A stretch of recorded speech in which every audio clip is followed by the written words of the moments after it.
window in Cleveland, Ohio. My name is Alan Cox. Thanks for being here. Welcome, welcome. Say hi to Bill Squire. He's right over there. Yo, creepy hugs. Mary Santora is here, too. What up? Poundcake is back in Studio G. Afternoon, white people. Hello. If you'd like to join us on the phone, do it. We're live, 216-578-1007 or 800-348-1007. Make sure I'm set up here to receive your illuminating and scintillating calls. You can text me 35192 if you're listening on the iHeartRadio app. Hey, thank you for your service. It's not always easy, but secondly, you can leave messages there for us. What a morning young Bill Squire and I had. What a morning. We had beer for breakfast. It was everything we could have hoped and more. You think that's right, yeah? Yeah, it was everything so we could have fun. hoped for and more. It was a very cool experience getting to go to the Brew Kettle bottling plant. The canning. Yeah, the canning plant. And we got to try the new Rockin' Buzzard Brew, which was excellent. It's so good, boy. We've been talking about this Rockin' Buzzard Brew for a while because it's going to drop everywhere tomorrow. We are going to be tapping the inaugural keg out at the Brew Kettle in Strongsville tomorrow afternoon. That starts at 5 o'clock. I'll get out there after the show, of course, but if you want to join us out there, a whole bunch of us are going to be out there for that. And it is delicious. I had 2 of them this morning for breakfast. Yeah. Out there and right off the line. Right off the line. 36 degrees. Mm-hmm. Oh, it's just delicious. You're going to love the way that this can looks. They're going to come in 4-packs. You're going to be able to They're get 16 them. ounces. Yep. They're not little boys. You're going to be able to get them wherever Brew Kettle beer is available. I assume they're going to go very, very quickly, but they're so good. And we were out there this morning kind of watching them do their thing and screwing around a little bit and, taking some video and posting some photos. And so the people there at the Brew Kettle, the guys who made the beer, we talked to them, the guys who created this recipe specifically for Rockin' Buzzard Brew. Sure, we could have said, hey, just take something you already make and we'll put it in a can with a buzzard on it. That wasn't the route we were going to go. They created a completely new Pilsner. That is Rockin' Buzzard Brew, and it's delicious. And how fortunate are we, by the way? I have worked in a lot of cities for a lot of radio stations, and some of those radio stations would do beers, right? It's not unprecedented. And even some of those would have my name on them. But to be as fortunate as we are, where we have an iconic mascot like the Buzzard, to put on a can of beer, and everybody immediately goes, that's something that I want. So very excited about it. Bill and I were out at the Brew Kettle facility this morning, watching the cans get filled, watching ourselves get filled, and just talking to the guys and just having a great time this morning out there. So couldn't be more excited for you guys to be able to get your grubby little mitts on it. Not you, Mary. I'm not going to partake. Mary's going to be in the sober tent the whole time. Actually, I'm going to be at the Foundry Social headlining a comedy show in Medina. But if there were a sober tent, I would go hang out. Well, there you go. And it won't bother you to be surrounded by people drinking tomorrow night? I mean, they're always... I'm surrounded by people drinking every time I do comedy anywhere. God, just bite my head off. All Bite right. your head off. Maybe My you goodness. should start drinking again. Maybe God. I should. Take the edge off. Take the edge off, homie. So, that Rockin' Buzzard Brew is going to drop everywhere, I believe, tomorrow, wherever you get your Brew Kettle beers. But you'll be able to find them.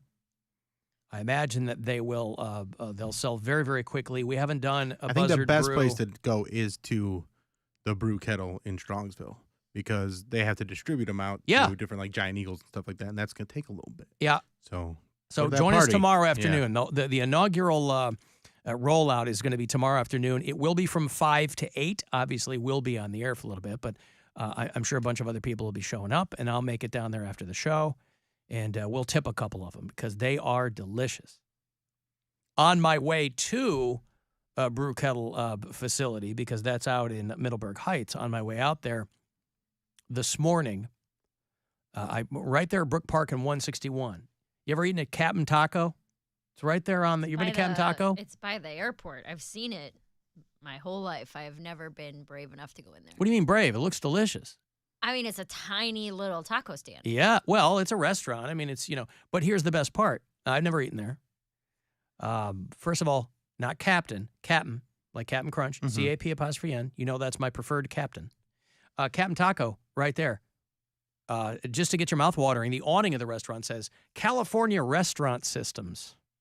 Yum, which I'm sure is probably the parent company. But I'm like, why? Some massive conglomerate owns just about every kind of restaurant. I don't know why you'd put that on your awning. But now I want to go back in there. I'm just not over there all that often. Anytime I have to go to the airport, A, try not to, but B, I'll get there another way. I had never passed Captain Taco before. And now it's all I can think about. If I had had the time coming back from the brew kettle, I would have popped off and off the highway there and gotten myself some Captain Taco. Of course, Mary passed it a million times, never once popped in to have something to eat. No. Never once.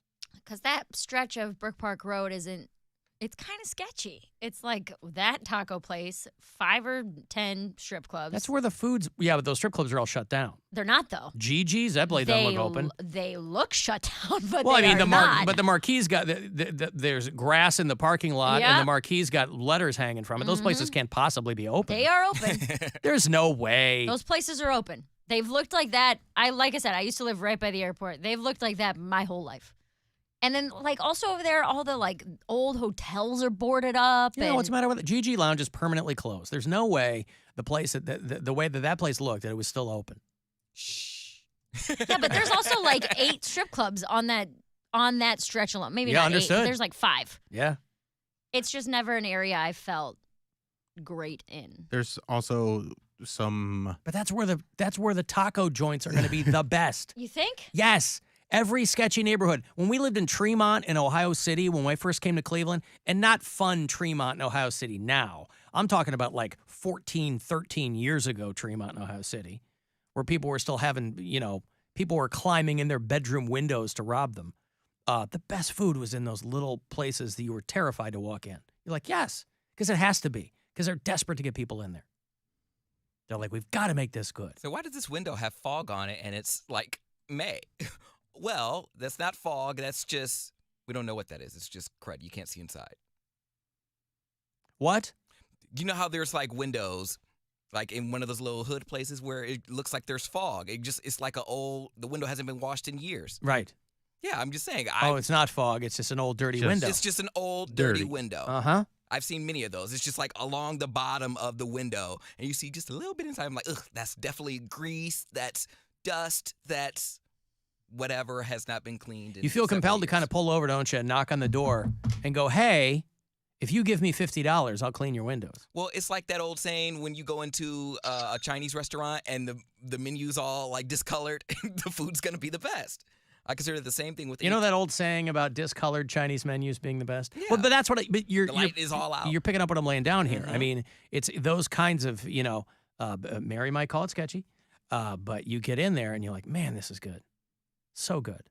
Now, conversely, Captain Taco might be garbage. I don't know. Like I said, I didn't I've pop never in. been there. Mm. But you grew up near the airport. Yeah. Yeah.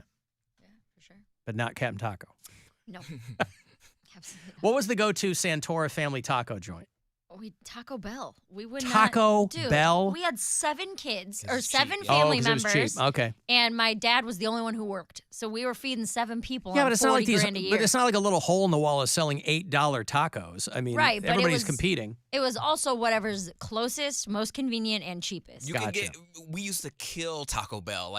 You could get a soft taco for $1. It was So- 60 cents back in the back day. then, Wow. yeah. So yeah, I can totally understand being poor and that's all you're eating. We also didn't eat stuff like that a lot. We ate a ton of sandwiches. That was what we would eat was lunch meat. Loaf of bread, something to put in the middle. Chip chop ham. Oh, Shrimp on a shingle. Even to this day, when I see, not a lot of places have it anymore. It's I don't even know. I think it's just butt meat mixed up from the pig with its ears and stuff. Oh, It's yeah. the worst. It's all snouts and beeholes. So gross.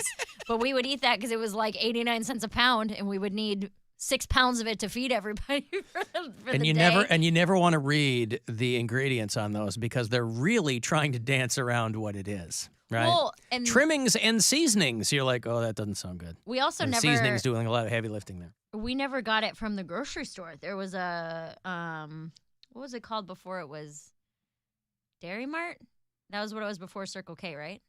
Possibly, yeah. It sounds. They about had right. like a tiny little deli counter, so we would go there. We'd get 2 liters of pop, 2 bags of chips, 2 loaves of bread, and then like a giant bag of that chip. Listen, chop ham. all I know is because chip chop ham's like a whole Pittsburgh thing, right? So unless you grew up in like northern West Virginia, out here in Ohio, or right around Pittsburgh, you don't know that Isley's chip chop ham in the 1930s with Grandma and Grandpa were feeding it to you, and so you didn't know what it was. You go, I got some. Why is there butter on this bread when there's trimmings and seasonings on this? You go over to Giant Eagle Deli counter. You go, give me 4 pounds of chip chop ham. You go down the bread aisle and you